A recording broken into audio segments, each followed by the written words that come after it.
કેવું લાગે તમને જમવાનું?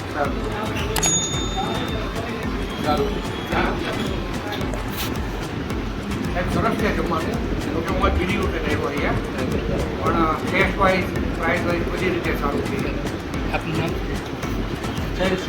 કેવું જમવાનું લાગે? ઘણા ટાઈમથી આવું છું, જમવાનું બહુ સારું છે અને રેફરન્સથી આપણે જમવાનું સારું છે.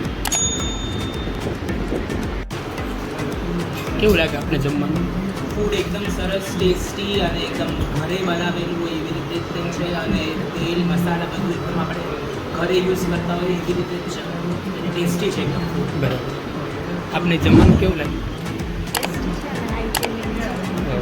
Thank you. ચંદ્રેશભાઈ ત્રિવેદી છે, અમરેલીમાં શ્રીનિવાસ ગેસ્ટ હાઉસ અને ડાઇનિંગ હોલ, રાજકમલ ચોક, ડૉક્ટર જીવરાજ મહેતા ચોક. ટાઈમિંગ અમારે સવારે 10:30 થી બપોરના 3 વાગ્યા સુધીનો. એક ટાઈમ ઊભી રાખીને એક ટાઈમ અમે ડાઇનિંગ હોલ ચાલુ છે, બાકી અમારે પાછું ગેસ્ટ હાઉસ છે એટલે પછી બપોર પછી પાછું ગેસ્ટ હાઉસ ચાલુ થઈ જાય. એડ્રેસ કઈ છે? રાજકમલ ચોક, ડૉક્ટર જીવરાજ મહેતા ચોક. લગ્ન પ્રસંગના ઓર્ડરો લઈએ છીએ. 94 264 38 356. હા, જરૂરથી પધારો. વેલકમ. हाँ, मेरा नाम अर्जुन भाई है। मैं इधर खाना बनाता हूँ, रसोई नेपाल का हूँ।